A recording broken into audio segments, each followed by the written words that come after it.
So hey, Justin, I have my radio voice here. Oh yeah, let's we can the voice of that those movie trailers, you know, in a world where it's going to be the best entertainment of the whole day. It's way more entertaining than I am. Just I'll let you have the last line still though. okay, fair enough. But we've got a couple people here. Jack and his mom are there from North Carolina. We've got Carrie, who is in Massachusetts. I'm gonna unmute. Let's see, we got here Patricia. Where are you from again? Oh, these are all coming in at the same time. We'll get to that in a second. Oh, I got some new people here. Sue is in here. So thank you for joining us here. We're gonna go live in just one more minute, and then we'll have an introduction, and we'll get going on all things here. I was trying to unmute her, and then she unmuted herself, and so okay, there you go. Thank you. Kick it off. I was just saying, last week we went live at the very top of the hour, and I was so proud of us being exactly on time. It was very cool. So I have my okay, so this is the best moment of the whole hour. You guys ready? So everybody listen. With over 10 years of experience teaching, leading, and working in higher education, Erica Gillette has visited more than 150 campuses and been advising students since 2004. Now, she's on a mission to change the way American families approach applying to a college and dreaming for their futures. Yes. And Justin, I'm Justin Hart. I'm one of the lead consultants here with Erica at Rockstar Academics. I'm out of the San Diego area. Erica is there in Reno, and we're really, really grateful for you guys to join us here. We'll be doing this each weekend until we're out of this quarantine. And speaking about things, Erica, just kick us off. Let us know how you're doing and what's going on there. yeah, and you know what's amazing is I'm glad that you said that the way you did. It was a great place to start because we weren't going to do this every week, but I got such a great response from parents after last week saying, God, we don't have any other source for this information, and please do it again. And so as long as people keep showing up, we'll keep talking about the news here. We have a little note here from Jack, and they have some questions coming in already. But Erica, why don't you kick us off with your initial thoughts, and I'll note the chat room, and I'll start bringing in questions momentarily. Okay, so I'm gonna so what I'm gonna do is I'm just gonna talk about some things that are themes in the news today and things that I think is really important for everybody to know. And then I got great questions from Facebook from all of you guys, and I just want to go straight to those. And I guess a thing that is really important to emphasize is that, you know, we do the best we can to give answers for you guys, but you know, the truth is that there's just a ton of answers that we don't have right now. You know, the world is changing. It's really not ever going to be the same. And I hate to deliver that message, right? But we have to be focused on how we can make it what we want it to be. So, well, great, Erica, while you're kicking that off, we have some more people joining us. Angela is there. I just unmuted, or I just turned off the chime, so I won't be bothered by that. We have a full forum now, and I think, you know, that's a lot of the things that people are worried about are what you just described, is what is really changing in the world. So in your experience, what's the you know, some of the takeaways of the number one thing that you're thinking in your brain as to people should be, you know, concerned about? And what tell us just a few points there. So these are the numbers. I have about 3 slides, and I only need the slides because I want to make sure I give you the numbers right. So I want to start with these guys, which are numbers to know from the news this week. And I've gotten tons of questions. I have a list of questions I'm going to answer, and I think these numbers are the numbers that are relevant for the questions that we're all asking, right? So the number one question that I have seen, that people have asked me, my clients are asking me, I see people asking in all the chat rooms, that they're asking in the news articles, number one question, what do we do about our kids? Are they gonna graduate or not, right? So I don't know if you guys are Zoom experts, use the Zoom thing to raise your hand if this is the most burning question. If you're not a Zoom expert, you could just, you know, go in the chat and say, yeah, right, because I'm curious, is this really the thing that everybody's worried about in this room? Are our kids going to graduate? Are they going to get their credits? What's going to happen? Are they going to be able to go back to school?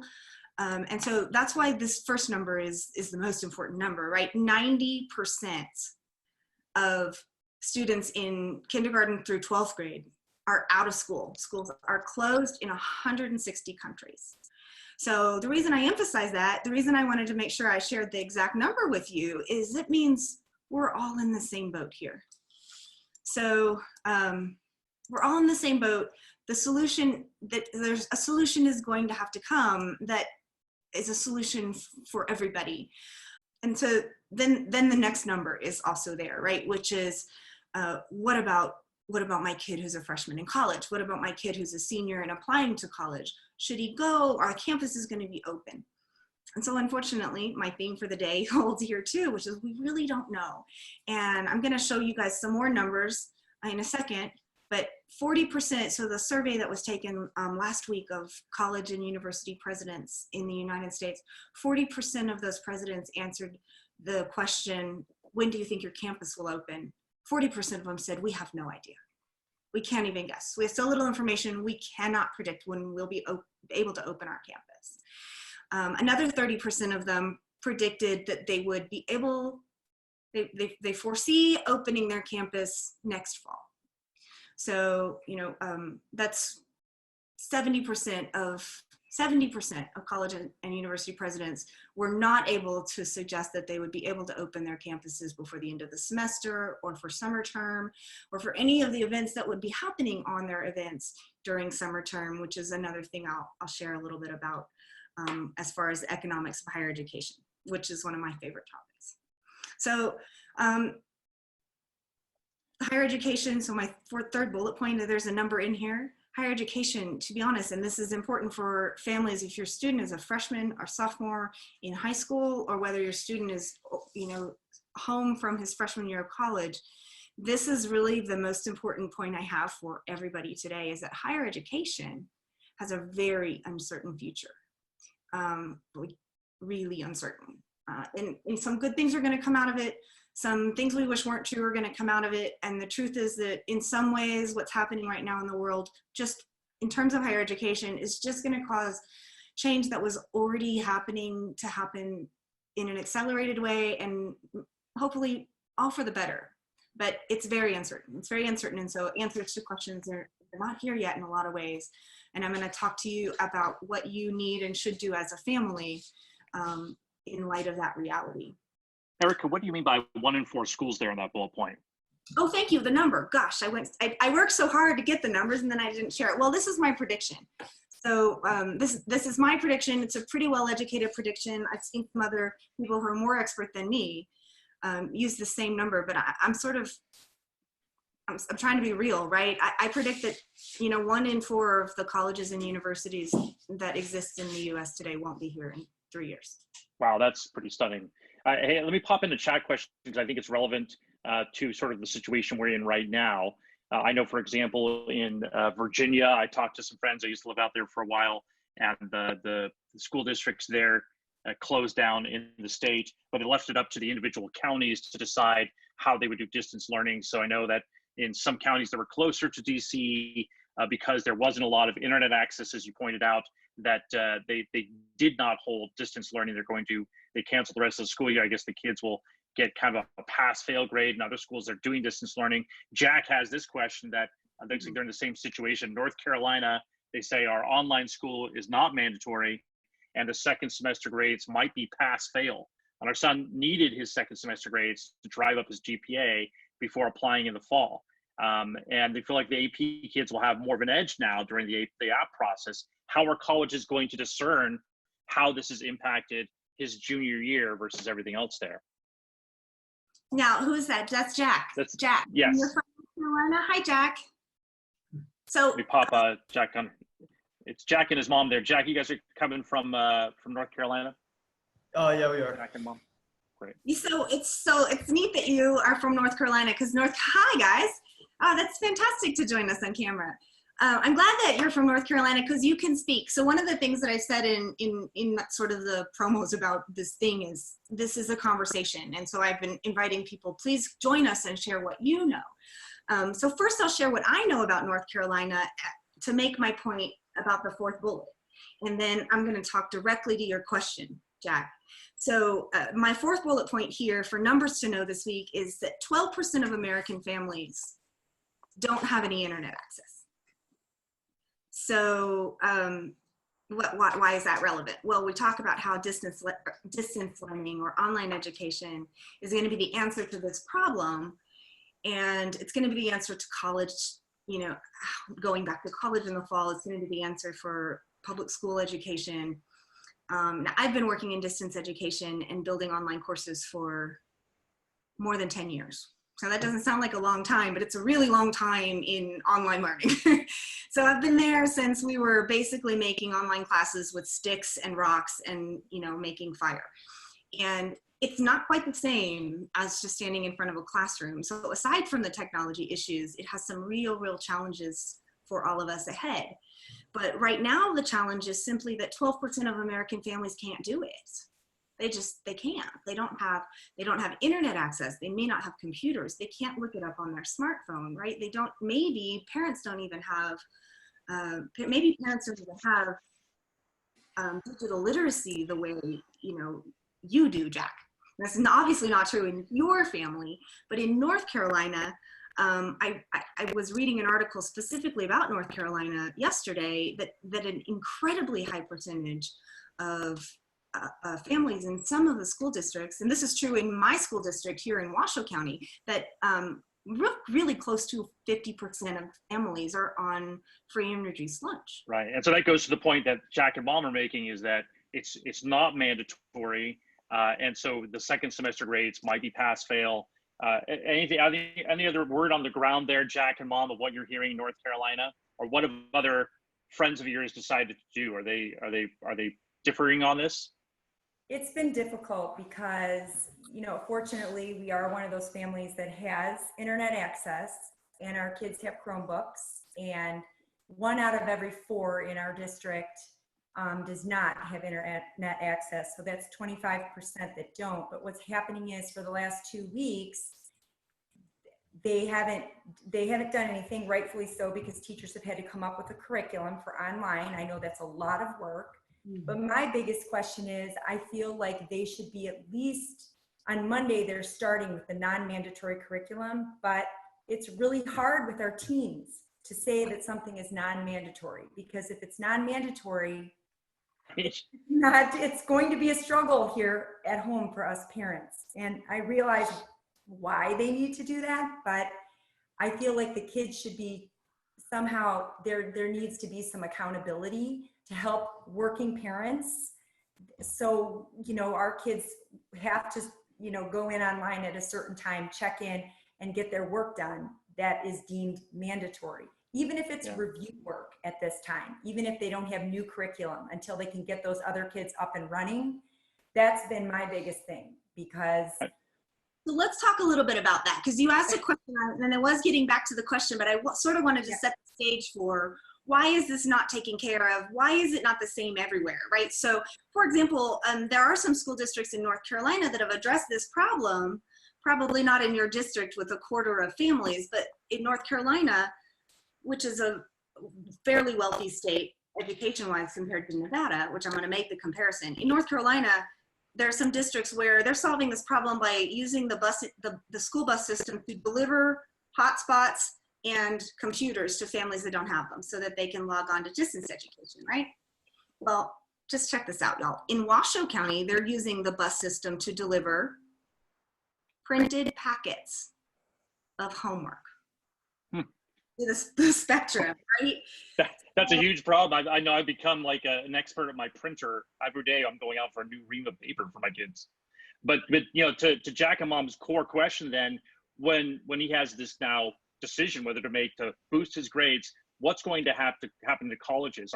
You know, obviously all education is local at the K-12 level. Is there going to be kind of a universal, hey, ollie oxen free, we're going to put, you know, a lesser weight on these last semester scores for colleges, or is it still unknown what they're going to do? So that's great. That's a good transition. And Jack, I swear, I'm going to answer your question, right? The answer honestly is everybody's going to be in the same boat with you. So in some ways, this will change how things work. In other ways, it's just going to change the level for everybody. I'm seeing over, and so I spent a bunch of time last night just trying to look at what different school districts are doing and what they're talking about planning to do. And a lot of school districts are basically saying, wherever you were when school closed, that's how we're going to deliver grades. And they're going to make it pass fail instead of A, B, C, and D. And that's your question, right? Is like, I was kind of counting on that A+, and a pass fail grade isn't going to help my GPA. And some school districts are specifically saying you won't, whatever this semester won't count towards your GPA. So there are going to be a lot of students in that position, and there are going to be a lot of students who are in the opposite position that are helped out by that pass fail instead of getting their C- or whatever. So it's not fair. And we really don't know. So in some ways it's not fair, right? So it's not mandatory. It probably will be pass fail, if anything. Some schools are just going to cancel the grades. I think what you're going to see, my prediction is that what you're going to see is basically that this semester is just going to get washed. It's going to show up, but the schools are going to look at everything else much more closely. Okay. And I guess, Erica, we discussed this beforehand. We thought that, you know, this is really a generation that's going, a very unique generation. I remember during 9/11, I had, for my first batch of kids, a daughter who was, you know, looking in school and everything else there. But they went back to school pretty quickly. You know, life was never the same, but it went back to normal pretty quickly. We didn't shut down like we did here. Colleges, we're not sure what they're going to do. But what I think you're saying in this first point, and maybe you can talk to this, is in the end, you have to plan knowing that it's very possible they're going to drop the ball on you, right? So you're going to have to pick up the pace. Is that what you're saying? It's exactly, and I'll walk through these bullet points in a second. But to your question, Jack, in some ways, everybody's in the same boat. In other ways, it's going to be up to you to figure out ways that you can do well. You know, keep in mind, Harvard is going pass fail for the semester, right? Wow. So, you know, the schools themselves, and now I'll talk about this in a minute if we have time, the schools themselves are juggling a bunch of really big problems. And so that big problems that are bigger than how to figure out your grades for the semester. They care way more when you apply. Jack, are you a junior? Yeah. Yeah. So when you apply next year, they care way more. And so this is a big picture thing. They care way more about whether or not you're going to be successful at the school you're going to. So you said something, somebody said something about a school in Florida. They care way yeah, that was Carrie. Yeah. Be at that school than whether or not you got good grades this semester. That's what they really care about. They care. And so I think I'm going to do a YouTube video about why schools care about the things they care about. And I'll do it later, right? Not here. But the reason they care about the things they care about is that it's super important to them that they offer the chair to a student that's going to say yes, that's going to come to school, that's going to do well in school, that's going to stay in school and be successful. So all the reasons, it may seem like, gosh, why do they care so much about those test scores, or why do they care so much about that GPA or that essay? But the reason they care is that those are the best tools they have to figure out whether you're going to fill this chair well. Are you going to be a good student? Are you going to be happy? Are you going to pay your bills? Are you going to be successful? Are you going to stay all 4 years? And so this semester's grades are no longer useful for that. Mm-hmm. What about like ACT and SAT scores? They fortunately took their ACT scores before this happened. SAT was supposed to be last week. That's been canceled. Mm-hmm. Wow. And, you know, we took all the preparatory classes, and now all that money we spent on preparatory classes. Well, he actually did a prep class at his school, and online. It was a course that he took at his school. But our colleges, what weight are colleges going to now take on those sorts of things, the standardized tests? Here's what I'm suggesting for my clients and for everybody about this. So, you know, test optional was already a thing before coronavirus got here. More than 200 schools now, this number has doubled since last week. So last week on this call, I shared that 100 colleges and universities have gone test optional. This week it's 200 have gone test optional. Can you explain test optional real quick, Erica? Yeah, that's exactly. So I'll double check that number, but it's changing every day, right? Test optional means the school has said, we're not going to require these scores. It doesn't mean that they don't look, unless they're really specifically say, we don't want to see it. We really don't. What it means is if you don't share them, we'll look at everything else. But if you have a great score, all it can do is help you. So I'm gonna put, so this is my third bullet point here. I think families need to, you guys, you need to plan to be able to take that test again. Unless you, did you get a 36? I don't even know my score. They haven't gotten their scores yet. Yeah. Right. So unless you got a perfect score, you know, plan to have the opportunity to take it again if you want to. And families, I'm curious if anyone here hasn't taken the test yet, because I'd like to talk to you a little bit about what to do if you haven't taken the test. Right. So Jen says test optional for some schools only applies if students already meet criteria such as grades and rigor of curriculum. So test optional means we'll look at other factors, but it doesn't mean we're not going to qualify you, right? They still want to know if you're going to fill the chair well. So if you can take the test and you can do well on the test, you should. You should expect the SAT and the ACT to figure out how to make it happen for you. Same thing with AP score. Although I will say for everybody, guys, if you only have the bandwidth to do one thing, that's going to be, in a normal year, it would be get good grades at school. And then if you only have the bandwidth to really excel in two things, it's do well in school and get the best test scores you can. Yeah, and so I guess it remains there's a spectrum of questions which is, you know, if you put on your record a pass-fail, is that a signal to the colleges like, oh, this guy was really impacted by coronavirus? No. They're just, so we have to plan for things are straight going forward. Don't try to be gimmicky or too cute by half by just saying, if I put a pass fail, it'll look like they'll have some sympathy on me. You're saying that's not the case, Erica? No, look, if you're not going to have the choice to go pass fail, probably in high school. Now in colleges, they're giving the students a choice. But in high school is going to decide we're doing pass fail or we're not. So it's not going to be up to you. And here's how an admissions office works. You have an admissions counselor who's responsible for a geographic area. But that person, let's say so an admissions office has a counselor that every year that person's specialty is reading applications from Washoe County or reading applications from Nevada. And so part of their responsibility is to know the schools in Nevada, to know the schools in the counties that the applications come from. So that counselor knows if it's a great school or an okay school. He knows how many AP classes are available for kids. He's going to know. So in this circumstance, he's going to know the whole school went pass fail. So you're not necessarily going to have to explain yourself like that. They're going to know it's pass fail. You passed or you failed. I mean, right? Yeah. But you know, I stick to what I said before. They're going to look at other things. They're going to use other things to figure out whether you are a good choice. So focus on those things, right? If your school is pass fail, make sure you pass. We're about 30 minutes into our call. The second bullet point I think is really important, but I know some people have, well, where do you have to be to? I don't know, you're supposed to be quarantined, right? But that's okay. What I wanted to say was one of the things that Erica excels at and we try to get to here at Rockstar Academics is really getting that plan in place, that plan A. I'm going to pop in a URL here in the chat forum. This is going to be towards the end of the thing. We'll talk a little bit more about it. But if you want to schedule, because you joined us here in the call, Erica's offering this free one-on-one with you guys. I would love to have that discussion. So I'll put that on there, and she has her schedule there.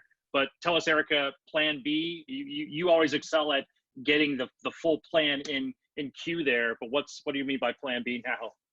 Yeah, let's talk about that for a second. So these are things to understand about the situation. You need to have a plan B. And the reason you need to have a plan B is because of the first bullet point, right? The system is going to drop balls. Right now, we're trying to make sure we have enough masks and respirators for people, right? So the system is going to drop balls for you, Jack. And when that happens, you're not going to have time to be mad about it at all. Right? It's your future. The future is still coming. That's what I was saying last week over and over. The future is still coming. Fall is still coming. Colleges are still going to be enrolling students, right? So you're going to have to be extra on the ball to pick it up when you don't get the letter, when you don't know what's going to happen. And then the next thing is higher education is very uncertain, right? I have these slides I would love to show you guys about what presidents have said. We don't know what's going to happen. 1 in 4 colleges might not be there in 3 years. So when you make a plan with me, when you click on this link that Justin put in the chat, and I'll put it up on the screen, and we make a plan for you, what's important is that we make a plan that's about your 5-year plan. Like, what do you want your life to look like in 5 years? And so I do a little demonstration. I draw a little picture in a second to explain why that matters. When we start with the end in mind, there are several good ways to get there, right? The old adage is there's more than one way to skin a cat. So if we know where we want to go, and then suddenly there's a roadblock that wasn't there before, we still know where we're trying to go. And families often don't have someone who can help them make that plan. And so instead what they do is say, either, well, I don't know where I want to go to school. I don't know what I want to study. So I'll just apply to 10 schools and maybe one of them will be right? I'm just going to go to school next year and I'll figure it out as I go. And that was really never a good idea, but it's a really bad idea now, right? Because school is expensive and money's more expensive than it used to be. Things are more uncertain than they used to be. You need to be prepared. You need to put a target on the wall. I'll draw my picture in a second, and know that you're heading towards it, so that if something gets in your way, you still know where you're going. And so that's what I do, and that's what I'll do. And I would love to get to know all of you one-on-one and just sit down, and we can do a lot in 45 minutes just to kind of put a target on the wall for you. And that's what our plan B is about. Let me put the last slide up, because no, I won't yet. I'm gonna pause. Does that make sense? I think it does. There's a question here from April. This may be actually just context again. Says, did really well in the PASCT, but we were advised to wait for more math to take. Now the testing seems to be on hold. Again, there's so much up in the air, and I think there's a range of spectrums that Erica can speak to. But in general, what we're finding is that we feel like in the end there will be accommodations made, but you have to plan like there won't be. Otherwise, there'll be some schools that will stick right to the schedule and very strict on that, right? And there's some cool schools that are in the middle of political chaos. You mentioned Harvard, for example, who let all of their staffing and generals, their janitors and the staff, even though they have a huge endowment. Now there's a big discussion as to, well, how the endowment should be used. So everything is up in the air, but you have to plan like, that everything has not changed, and that will at least get you there. Tell us some more about what you're finding. This is, I think, from the survey of the college presidents, right, Erica? So this is that same survey of college presidents I showed you, right? And the point here is that these presidents that were surveyed, they're finding all of these things very challenging, okay? They don't know what's gonna happen. They're very concerned. I'm putting another one up. They're very concerned about the health of their own institution. Come on, open my other slide. They're very concerned about the health of their institution. Number 1 concern for them is mental health of students and faculty. Number 3 concern, unbudgeted financial losses. That's what, I won't have time today to talk about economics like I love to do, but we'll do it again later.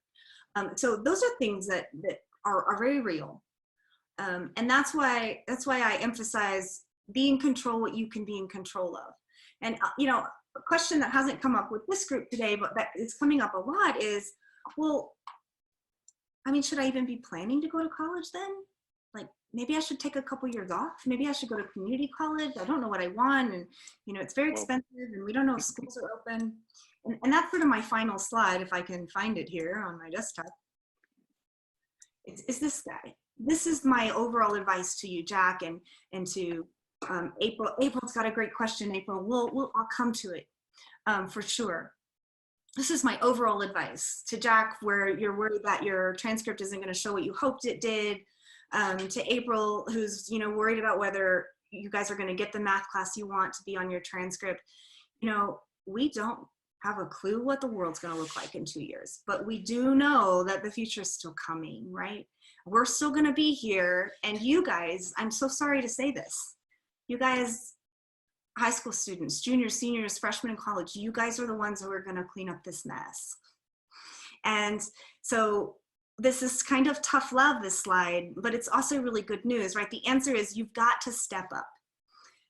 The days when we could go to college because we didn't know what else to do, those days are gone. I don't know if they're coming back, right? So the way to make things the way you want it for yourself, your neighbors, your community is to step up, to really step up. And the way you as a student, the way you respond in this situation really matters. It doesn't just matter for college, it really matters for you, for the future, for all of us. What you choose to study really matters. Study something that's gonna help you, that's gonna make a difference. And the way you respond matters, right? You need to step up and be in charge of what you're doing. You know, I said this last night, and I really hesitated about whether to say it on this recording because it's kind of mean, okay? But if you have the privilege of being able to consider going to college next year, if you've had the education so far in your life that that's a possibility for you, if your family has the finances to borrow the money or pay it for it, or however, if this is something that's a real consideration that you have the privilege to think about doing, you have an obligation to make it matter now. That's awesome. And I think one of the things that we talked about, Erica, was this could be a great moment for you guys to pivot off of this terrible crisis. Like, if you ever wondered, and I'm sure your student has, what are you going to write about for your essays, right? Well, you have the perfect subject now, right? How did you respond in this moment? Look, sometimes your kids might not be able to leave the home, but there are ways that they can volunteer online. There are ways that they can help, really bolster people up. And then once in certain areas of the country, I believe over the next few weeks, some of this quarantine will be lifted. Go out and see what you can do to help people and what you can do to have service, because take this moment to sort of catch that great American spirit we're feeling, which is we're in this and let's see what we can do to help, but also use that to just build your resume, build up that story that you're going to tell to your colleges. You'll be the only ones in this generation that will be able to do that. So use this as an advantage. And as they say in jiu-jitsu, take the shot that's coming with you and turn it around to your advantage. Oh, I like that jiu-jitsu metaphor. I really do. All right, I'll charge you for that later. Yeah. You should put it in my invoice. So here's what this means. Okay, so what this means is one of the reasons I started this business is I felt like Americans we've lost sight of the important reason why we're going to college, right? So especially the scandals of the last year or two really made this clear, right? That a lot of families have mistaken getting an acceptance letter as the goal, right? So getting accepted into a good college is not our goal here. It never has been, and it shouldn't be, right? So our goal, I'm gonna do a really short version of this, but our goal, we don't know what it is right now. Stepping up and the way you respond, right? So I say learn like your life depends on it, because actually it really might, right?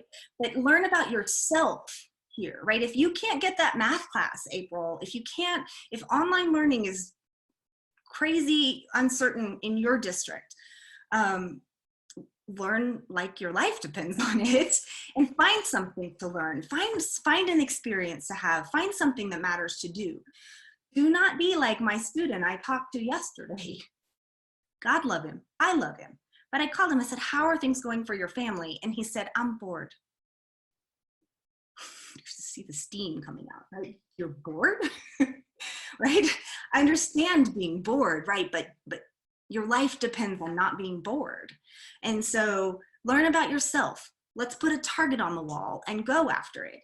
And in the last 10 years, what I've discovered is that students are afraid to put a target on the wall because they're not sure it's the right one. And it's better to put the wrong one on the wall and go after it than it is to wander, right? So if we put a target on the wall over here, based on what we do know, and we start going after it, so this is start down here, we put that target on the wall and we start going for that target. And when we get to it or close to it, we realize it's not the right one. Turns out I don't want to go to medical school because I hate biology, but I love helping people. Okay, so now we're going to do what entrepreneurs do, right? And we're going to pivot. We're going to pick a new target. And now we're going to head for that one. So picking a target saves you the excruciating experience of wandering aimlessly everywhere while you try and figure out what the target is. Not to mention time and money. Because if you compare these two straight lines with that long wobbly line, who worked harder?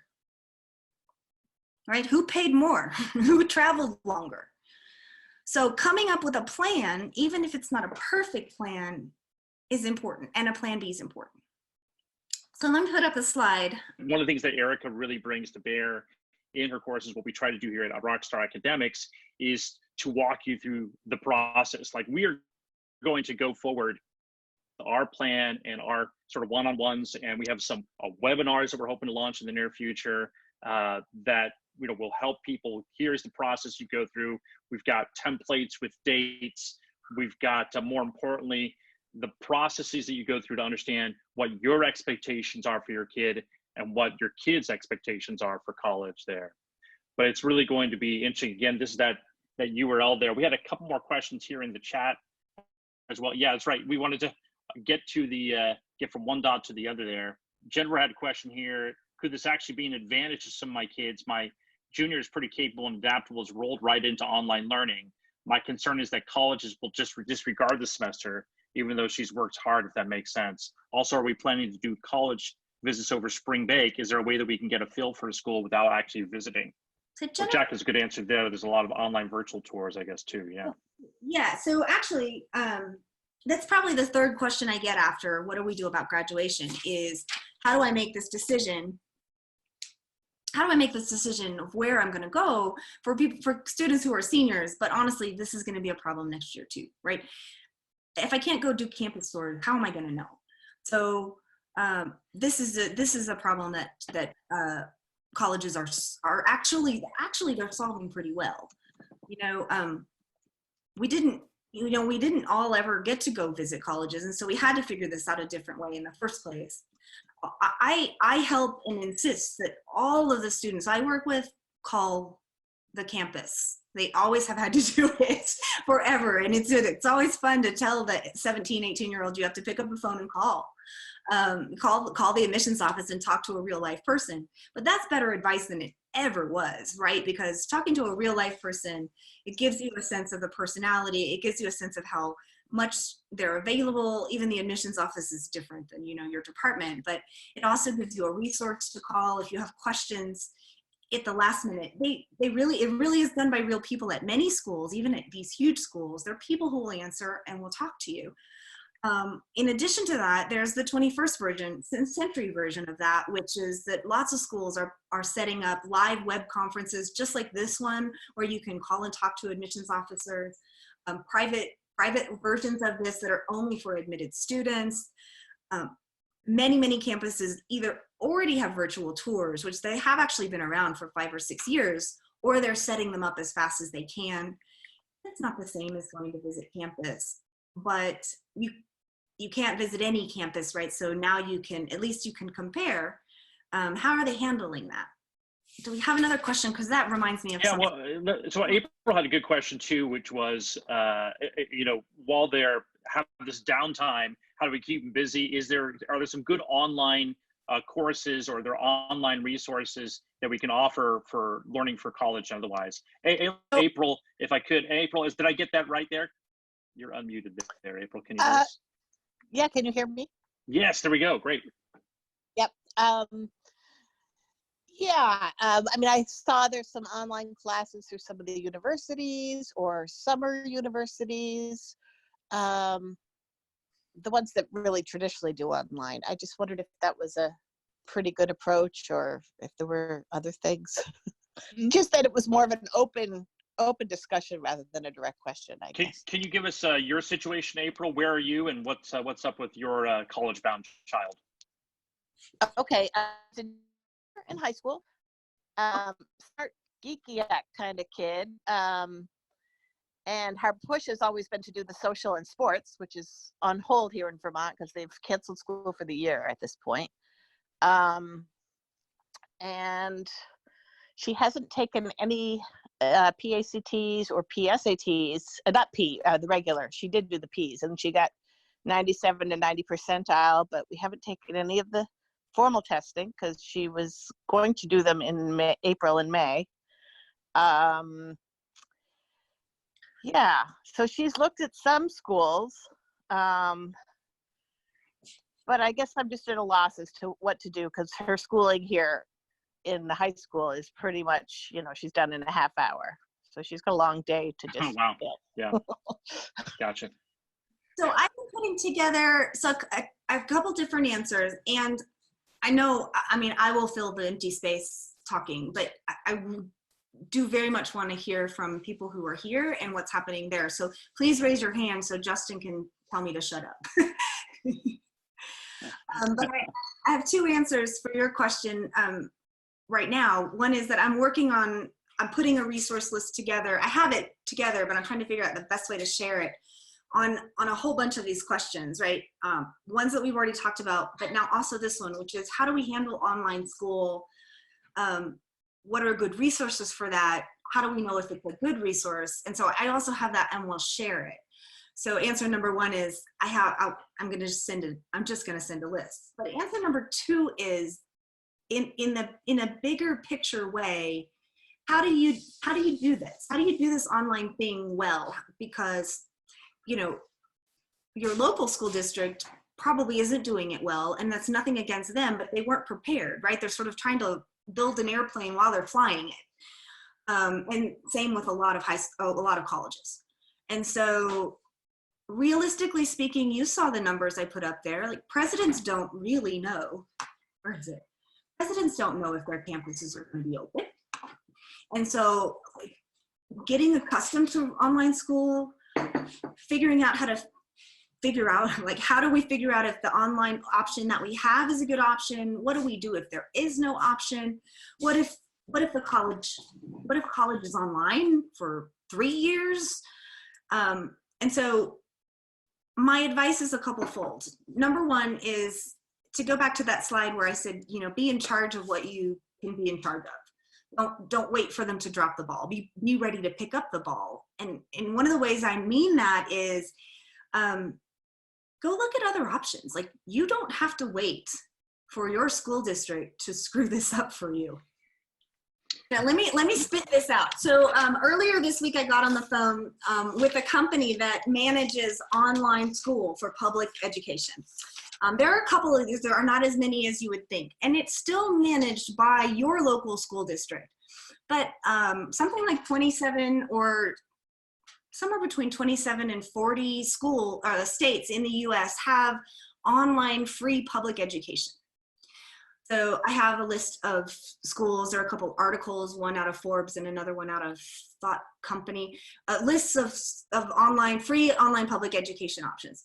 But let's say you live in Florida. I don't know if Florida has one. So let's say you live in mysterious state A and they don't have online public school. You can't go register for online public school over in California, which does. So it's very dependent on your state, and I'll send links. But so one of the big companies that does this, basically they're the company that helps a public school do a good job at online education. The company is called K-12. This company's been around a long, long time. And they don't administer it. They deliver a curriculum that's tested, and they deliver a method for the school district to deliver their tested curriculum. They make it easy for the school district to do a good job. So I spent like 45 minutes on the phone with K-12 this week, just finding out how how full are they? How is it working for them right now? When I called, there were 1,000 people in the customer service queue to get information about K-12 schools, right? So here's Wow. what, so, and the reason I share that number is you have options, but I bet you didn't know you had this one. And so, Jack, step up and go Yeah. see what options are, right? Then there are some. So these numbers are at least 5 days old, and so I doubt that they're still totally valid.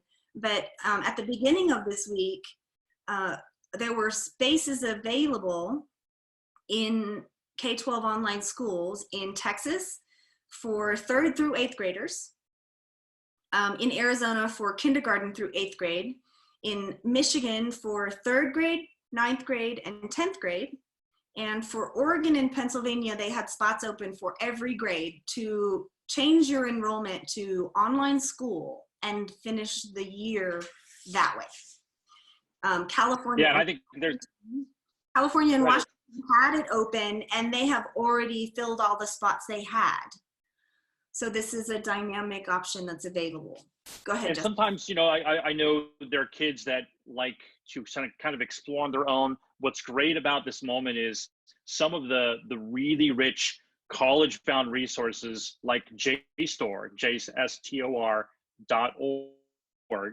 is a great online resource. They have made all of their documents available for free. I mean, usually when you go in there and you have to find a research paper, you have to pay for it, or your university has access. They basically said, come in, we want this available while you're down. You know, maybe your kid could go search on some terms there and go explore. Those are just some other ideas. MIT, I think, and a couple other schools.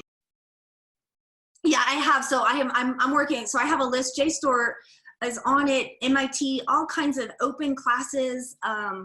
GitHub, for example, is a sort of Silicon Valley resource, but GitHub has published a curriculum where you could get a degree in computer science for free by, I mean, nobody will give you the diploma, right? But you can take every class that you would need at a college online for free. They've sort of said, you can take this one at MIT for free, you can take this one at Khan Academy for free, and you can line up all the classes that you would need without having to go to the college.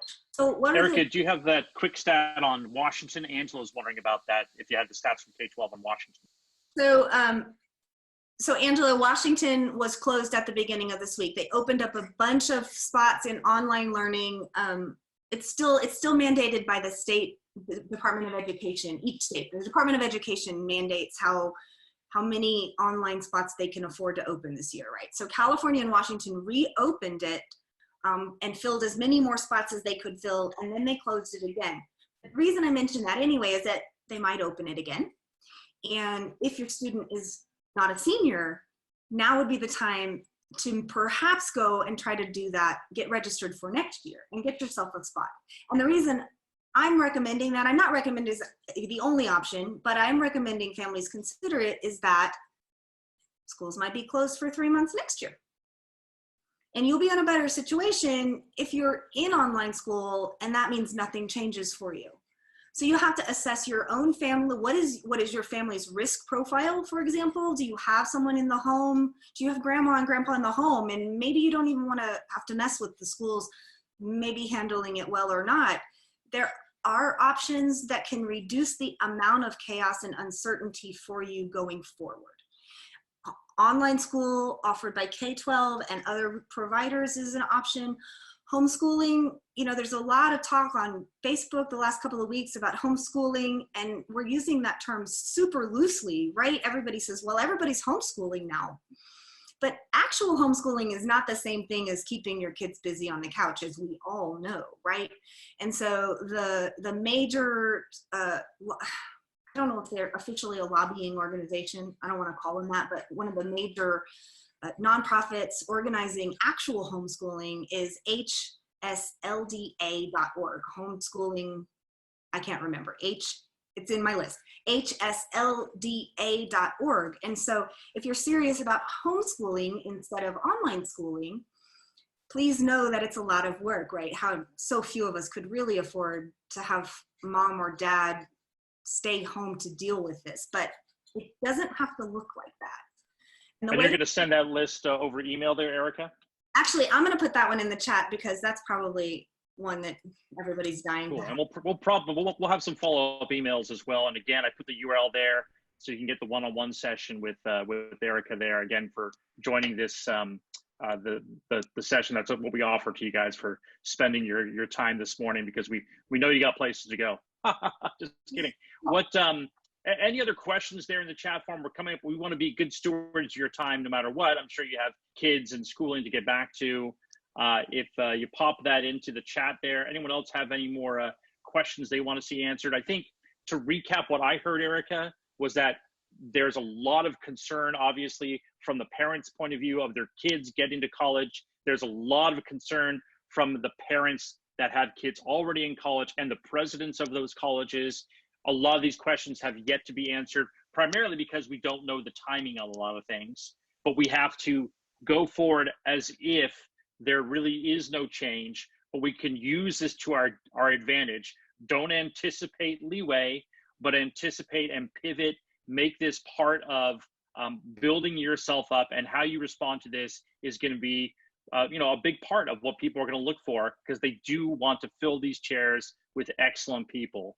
And we'll see. We'll have more information as the weeks approach. We've only been in this 2 weeks, but Erica, you'll be sending some updates on what you find when you. Yeah, I thank you guys. Thank everybody for being here, of course. And we're going to do this again next week. Before you guys go, I'd love for you to put in the chat whether or not this was helpful, whether or not it would be good for me to do it. And I will do it as long as people want me to do it. I didn't cover any of the questions we covered last week, because I think we can put those recordings out there. So I'll cover different things next week. But thank you. I see you guys saying, yes, this is helpful. Thank you. Learn like your life depends on it might mean find something to learn, right? Yeah, I think I've seen, for example, there's some great students who have stepped up and created 3D models to print face masks for first sort of providers there. There's been other people who have tried to organize lists of hospitalists and people that can come back to work to help for things. So there are things that I think your kids can put their minds to and see what they can do to get out there. Look, they're far more savvy at social media than any of us are, and I know that they're seeing the angst and uncertainty there. One of the things that they can do is be a great pillar of a source to their friends to say, look, I had time on Saturday to think through this for an hour, talk to other people. We're all in the same boat. A lot of people are concerned, but how we respond to this is really going to define, your generation and where you take this to college.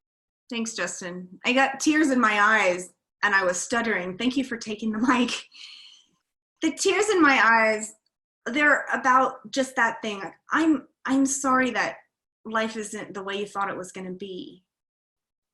If you're a student, I'm really sorry. But you guys have the opportunity to step up here, and it's the reason that I started this business. The reason I left the college classroom and I started this business is because I kept meeting students who were juniors in college, and they still hadn't declared majors. They still didn't have pictures of that target on the wall for themselves yet. And 20% of Americans, maybe it's more now, 20% of Americans have college degrees. So the fact that it's something that you get to think about doing it's a huge privilege and a responsibility and an opportunity, right? And if you're in that group of being able to consider having a treasure that is advanced education, make it matter. And I talk to students all the time about that, how you make yourself matter and how you learn like your life and your loved ones' lives depend on it. How you do that might not include college, but it does need to include something that matters to you. It does need to include having a plan for having it matter. It might mean joining the military. It might mean joining a trade. But what it surely doesn't mean is being uncertain and being afraid to take a risk and make a choice about your future. That was really well said. Folks, thank you so much. We're top of the hour. We'll stay around and chat if you guys want, and I can open up the forum for if anyone wants to talk over the mic. But this was really helpful for me. I always find it instructive. Again, I'm a partner in this business here, but I'm also got a daughter, and so I'm deeply concerned about all these things. Also, I have no bandwidth left in my home, so I got to get these kids off the internet at some point. We'll figure it all out. Yeah. Yeah, I'll stay. In the summer, there's a control where I can unmute everybody. I'm gonna mute. Here you go. Unmute. Everyone's unmuted. Anyone wants to say hi or bye or otherwise, you guys are all welcome there. And I'll stay. Like I said, I'll stay as long as you guys want. But we're at the top of the hour, and some people want You can mute yourself back. That's all. to go walk the dog and pay attention to their families. So, what's on everyone's mind? Anyone else from Carrie? You're in Boston. There, you're in Massachusetts. Where are you exactly in Massachusetts? I'm out in Western Mass. Okay, gotcha. And what's the word on the street? Is school canceled for the rest of the year for you guys, or is it still uncertain? It's still uncertain. Right now we're out until May 4th, I think. But my daughter is not getting a whole lot. Two of her math and English, she's getting things. She's in AP English, but all the AP exams are now online and everything's been changed with that. And so her AP teacher's been great, but everyone else is just kind of not doing anything. So she's stressed. It's really hard. I don't know. What were some of the things she missed out on with this cancellation? I know my daughter was in the school musical. It's uncertain if that's going to happen. Anything that was kind of like? Yeah, she's the president of her Best Buddies chapter, and so she canceled the Best Buddies prom, and she does unified track, so they don't have unified track this season. So all of those things, it's really hard.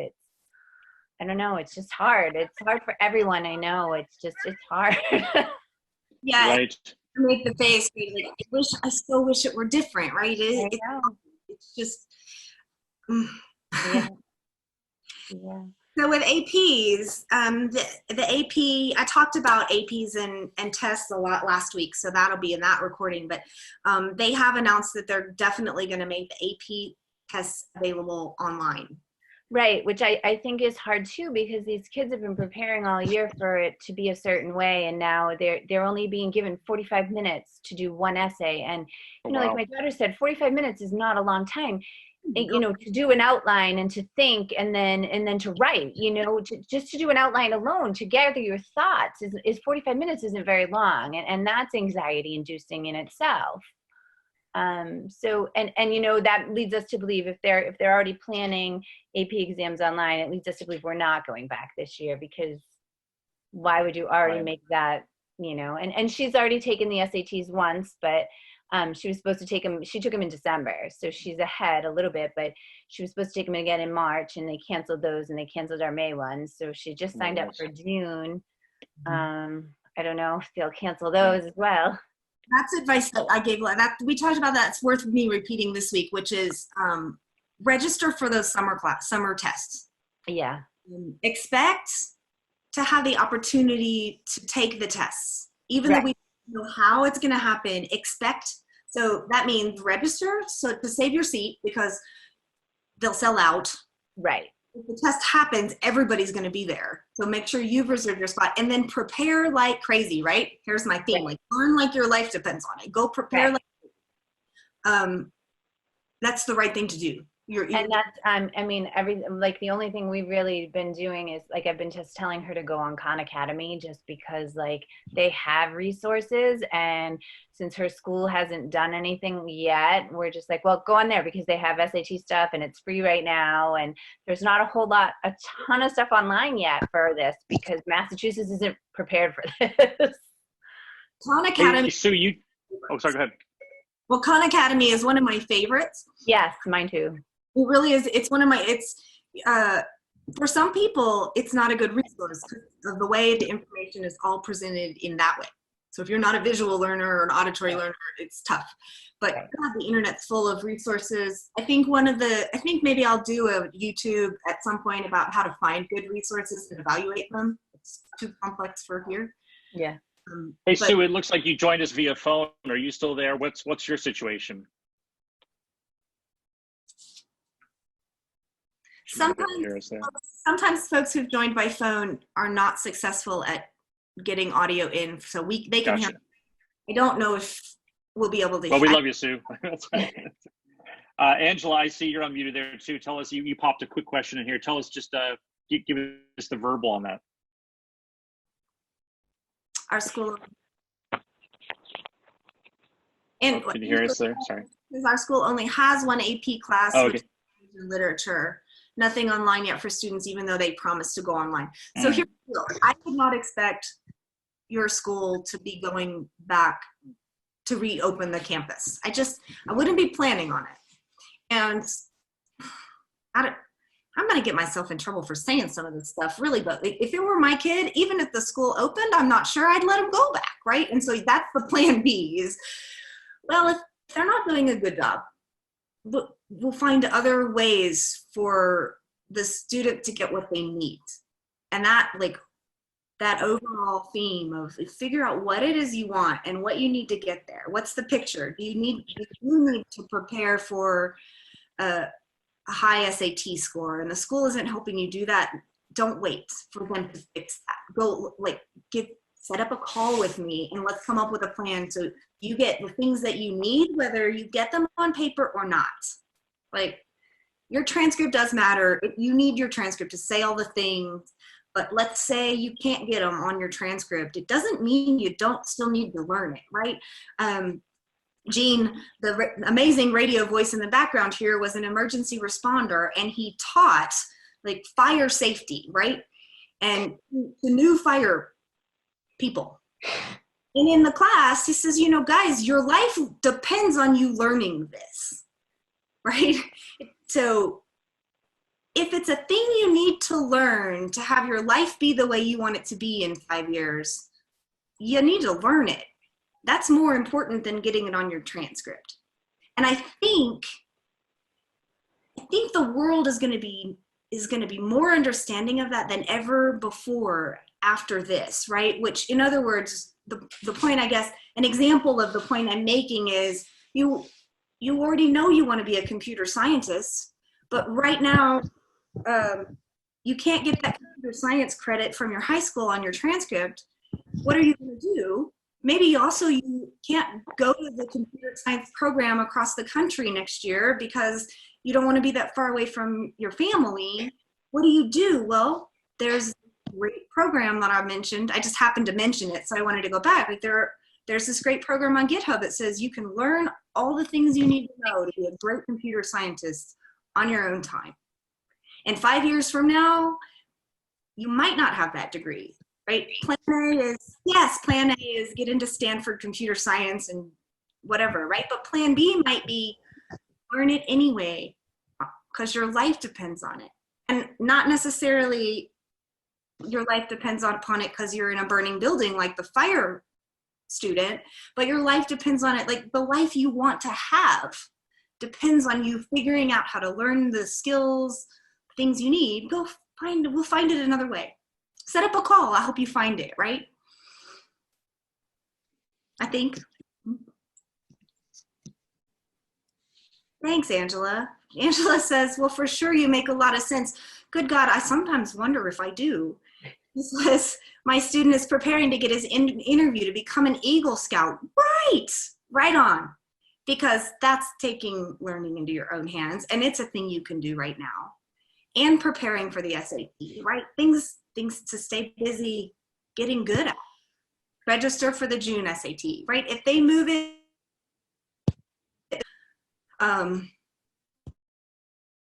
that's spot on. Yeah, I was an Eagle Scout. The motto of an Eagle Scout is be prepared.